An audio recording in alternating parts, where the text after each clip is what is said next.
Rahayu Sagung Dumati. Selamat datang di channel Kitab Mawas Diri.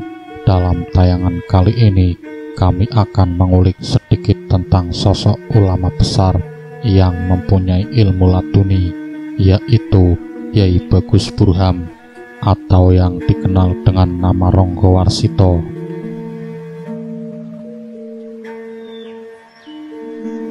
Pada hari Senin Legi tanggal 10 Zulkaidah tahun Jawa 1728 atau tanggal 15 Maret 1802 Masehi, kurang lebih jam 12.00 siang, lahirlah seorang bayi di rumah kakek yang bernama Raden Ngabai Yosodipuro I, seorang pujangga keraton yang terkenal di zamannya. Bayi yang baru lahir itu diberi nama Bagus Burham. Sejak umur 2 tahun sampai 12 tahun, Bagus Burham ikut kakeknya, ayahnya bernama Raden Tumenggung Sastronegoro, yang mengharapkan anaknya di kelak kemudian hari menjadi orang yang berguna bagi bangsa dan negara. Maka oleh sang ayah, Bagus Burham dikirim ke tempat pendidikan yang memungkinkan dapat mendidik anaknya lebih baik dari dirinya sendiri. Waktu itu, pondok pesantren di kawasan Ponorogo yang dipimpin oleh Kiai Imam Besari yang terkenal sampai di pusat kerajaan Surakarta. Kesanalah Bagus Burham dikirim untuk mendapatkan tambahan ilmu lahir batin serta keagamaan. Pondok Tegal Sari yang dipimpin Kiai Imam Besari ini mempunyai murid yang banyak dan memiliki kepandaian yang pilih tanding. Bagus Burham berangkat ke pesantren Tegal Sari disertai embanya yang bernama Kitanujoyo. Di tempat yang baru itu, Bagus Burham sangat malas, ditambah lagi lebih suka menjalankan maksiat daripada mengaji. Berjudi adalah merupakan pekerjaannya setiap hari, juga pekerjaan maksiat yang lainnya. Adu ayam termasuk kesukaan yang tidak pernah diluangkan. Daripada mengaji, hari-harinya dihabiskan di meja-meja judi dari satu desa ke desa lainnya, sehingga terkenalah Bagus Burham bukan sebagai santri yang soleh, tetapi sebagai penjudi ulung di kalangan orang-orang di daerah Ponorogo. Dasar seorang anak Tumenggung, uang banyak dan biasanya dimanja oleh orang tua atau kakeknya. Karena kegemarannya bermain judi, adu ayam, dan perbuatan-perbuatan maksiat yang lain, Bagus Burham banyak berkenalan dengan warok-warok Ponorogo yang satu kegemaran. Perbuatan putra Tumenggung ini sangat merepotkan hari-hari Kiai Imam Besari.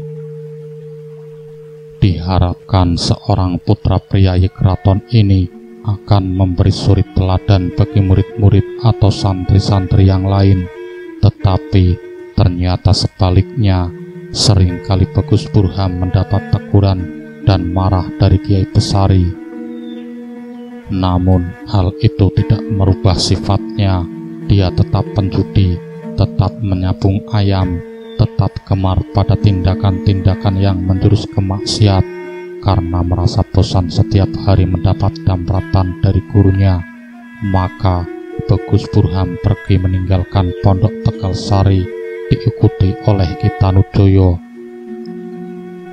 Menurut versi lain mengatakan bahwa kepergian Bagus Burham karena Kiai Imam Besari merasa jengkel akan ulah Bagus Burham. Kemudian pimpinan pondok Tegal Sari itu memanggil Abdi Kinasih Kitanujoyo dan menseyuk-iakan Bagus Burham untuk tidak usah belajar mengaji di pondok Tegal Sari. Meninggalkan pondok Tegal Sari, Bagus Burham tidak mau pulang ke Solo. Dengan diiring oleh abdinya yang bernama Kitanujoyo, Bagus Burham bertualang sampai di Madiun. Di tempat itu, uang sakunya habis. Kitanujoyo kemudian berdagang barang loakan. Sedangkan Bagus Burham tetap pada kegemarannya semula.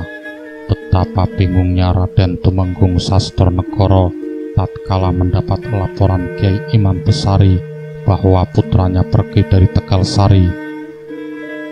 Kemudian dipanggillah Ki Josono agar mencari Bagus Burham sampai ketemu.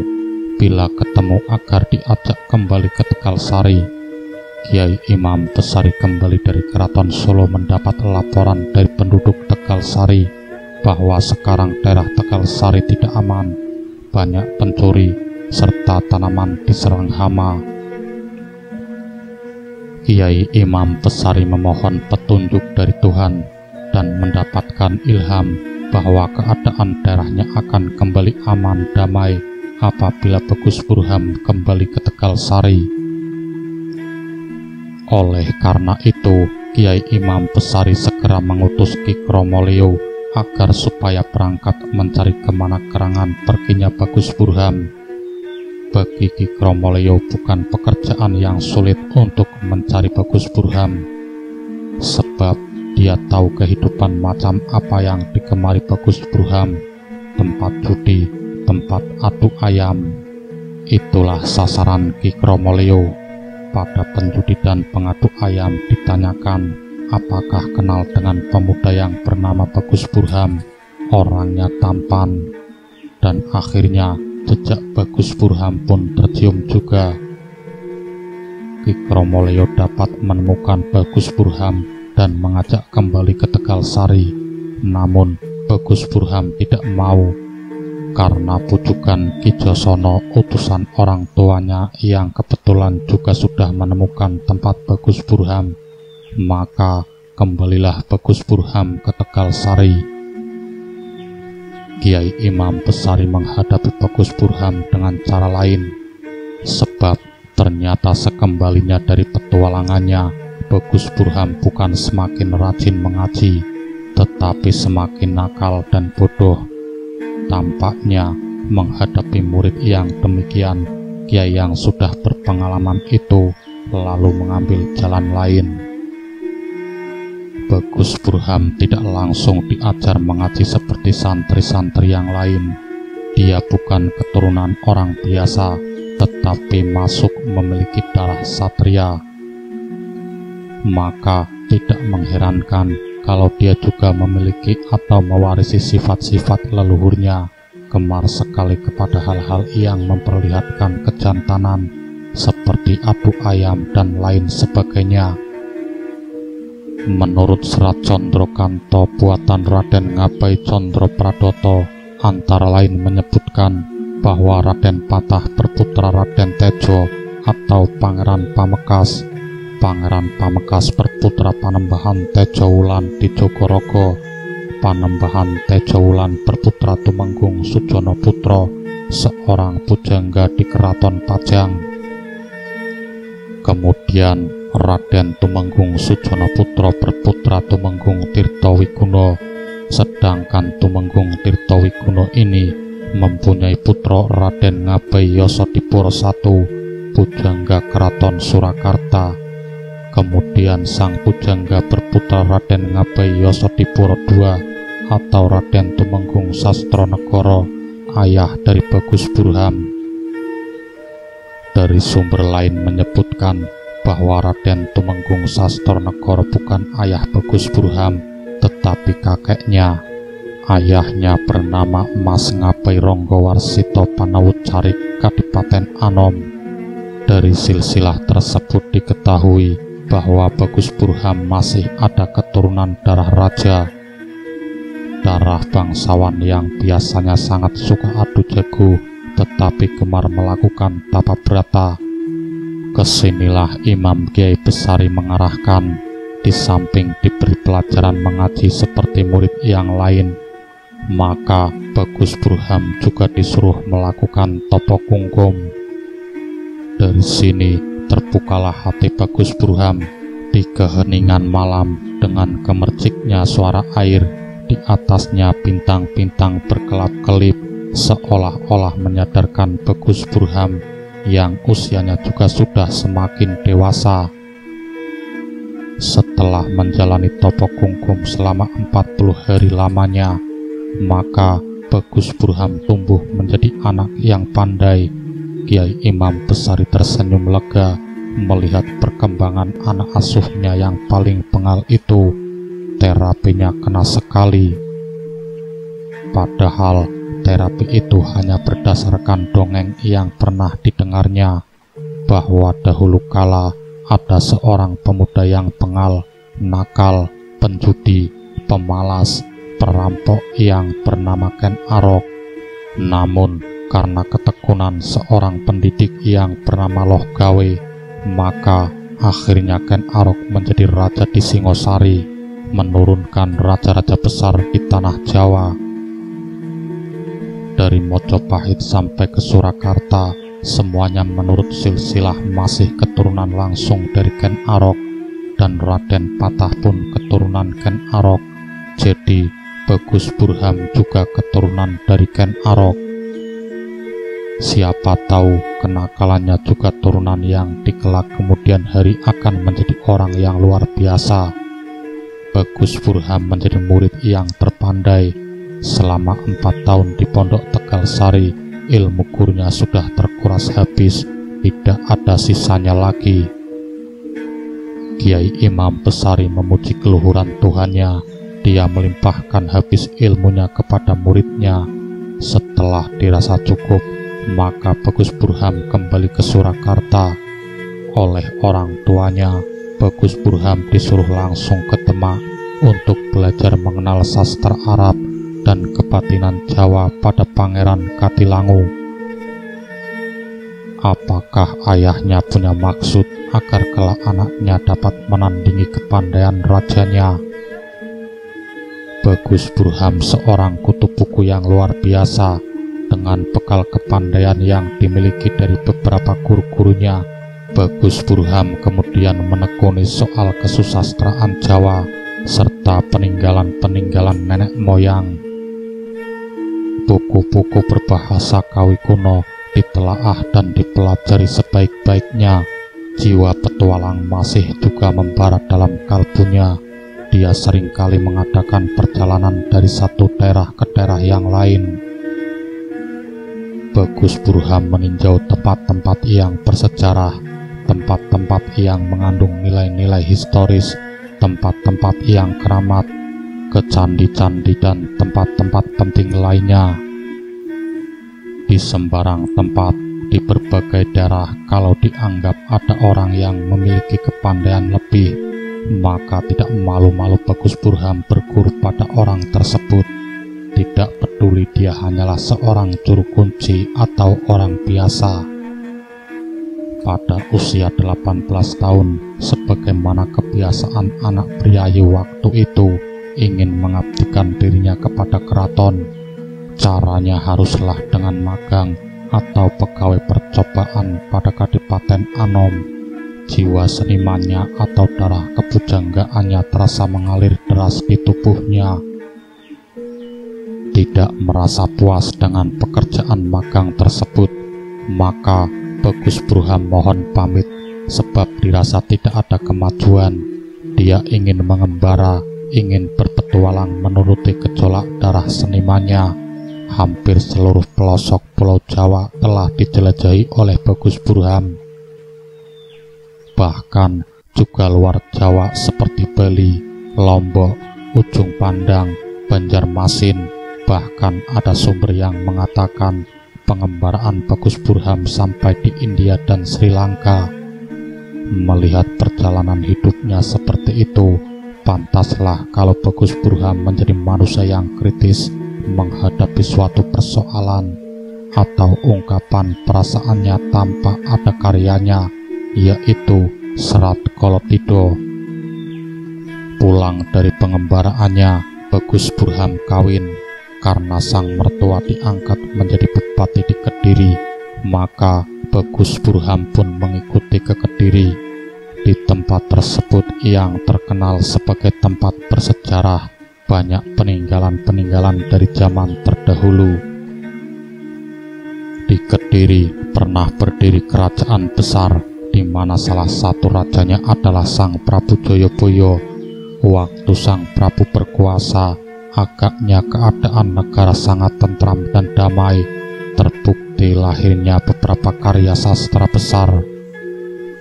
Sang Prabu memerintahkan kepada Empu Sedah dan Empu Panuluh agar menceritakan kembali atau menyusun cerita Bharatayuda dalam bahasa yang lebih mudah yang diambil dari buku Mahabharata asli dari India. Demikian indahnya gubahan tersebut sehingga banyak yang mengira bahwa kejadian itu terjadi di tanah Jawa. Sebelum Raja Jayabaya, di Kediri juga lahir hasil sastra yang tinggi mutunya, yaitu Semoro Dahono, kitab karya Empu Darmaja, juga buku Sumono Sentoko karya Triguna merupakan hasil sastra yang sulit dicari bandingannya. Di daerah yang seperti itu, tentu saja banyak peninggalan-peninggalan berupa rontal-rontal yang dimiliki penduduk warisan dari nenek moyang. Dengan tekun, Bagus Burham di Kediri waktunya dihabiskan untuk mempelajari rontal-rontal yang dapat dikumpulkan dari berbagai daerah. Dari rontal-rontal, pengalaman atau pengetahuan selama mengembara dan berguru itulah dia dapat menimba berbagai ilmu. Baru setelah Bagus Burham berumur 38 tahun, mulai produktif dengan karya sastranya, dan pada tahun 1844 pihak keraton mengangkat menjadi Kliwon Carik dan disahkan menjadi pujangga keraton. Namanya Raden Ngabai Ronggowarsito dan semakin tenar. Karirnya tidak licin sebab agaknya juga dipengaruhi bahwa orang tuanya atau Raden Tumenggung Sastronegoro dianggap bersalah kepada Kompeni Belanda sebab pernah merencanakan akan menggempur benteng Kompeni di waktu zaman pemberontakan Diponegoro pada tahun 1825 sampai 1830. Akhirnya Raden Tumenggung Sastronegoro dibuang dan makamnya ada di Jakarta. Keadaan seperti itu terjadi di seluruh negeri. Banyak sekali orang-orang ahli dalam bidang surat menyurat, kembali seperti di zaman dahulu kala. Semuanya berhati baja. Dunia Jawa tanpa sastra bukanlah Jawa. Sastra Jawa tanpa seni dan pertunjukan belumlah sastra Jawa. Seni pertunjukan merupakan sarana penting untuk dialog antara dalang dengan penontonnya, baik wayang kulit maupun wayang wong. Keberhasilan sastra klasik merakyat karena didukung oleh tradisi dan dipelajari secara ngeblak atau terbuka. Ibu Wahyati Pradipta memberi contoh dengan melantunkan tembang zaman edannya Ronggowarsito. Betapa kondangnya tembang itu, bahkan sampai kini masih merasuk di masyarakat Jawa. Misteri kematian sang pujangga. Pada akhir sekitar tahun 1979, kematian Raden Ngabai Ronggowarsito alias Bagus Burham memang sempat menjadi bahan polemik. Pokok pangkal polemik tersebut adalah sekitar kematian Ronggowarsito yang telah diketahui sebelumnya oleh dirinya sendiri. Ya, 8 hari sebelum ajal menjemputnya, sang pujangga telah menulis berita kematian tersebut dalam serat Sabdo Jati. Demikian cuplikannya dalam susunan kalimat asli. Amung kurang 8 ari katulu, tamating pati-patitis, wis katon ning lobil makpul, antarane luhur, seloning taun jumakir, toluhu matyaning jangkur, sengara winduning pati, netepi ngumpul saenggon. Yang artinya kurang lebih bahwa dirinya akan meninggal pada tanggal 5 Dzulqa'dah 1802 atau pada tanggal 24 Desember 1873 pada hari Rabu Pon. Tulisan tersebut memang sempat melahirkan kontroversi berkepanjangan. Ada yang menilai bahwa Ronggowarsita meninggal bukan secara alami, akan tetapi dibunuh atas perintah persekongkolan Raja Pakubuwono IX yang mendapat desakan Belanda. Ketika itu Belanda merasa resah karena melihat kelebihan dan kemampuannya. Karena itulah Belanda berkepentingan menghabisinya. Apalagi ayahanda Ronggowarsita ternyata juga telah diculik Belanda hingga akhirnya tutup usia di Jakarta. Keinginan Belanda itu rupanya sejalan dengan Pakubuwono IX. Sang raja juga merasakan adanya sesuatu yang kurang berkenan dengan sepak terjang Ronggowarsita yang ketika itu namanya sangat terkenal mengingat karya-karyanya. Maka kuat dugaan konspirasi menyingkirkan Ronggowarsita akhirnya berjalan sempurna. Apakah keraguan ini benar? Memang sampai sekarang hal tersebut tetap menjadi misteri. Di satu pihak menganggap bahwa dengan kelinuihannya Ronggowarsita memang mampu mengetahui saat-saat kematiannya, meski kematian adalah rahasia Tuhan. Namun di pihak lain menduga bahwa tidak menutup kemungkinan ada tangan-tangan lain yang merekayasa kematian tersebut, sekaligus merekayasa kalimat ramalan pada serat Sabdo Jati.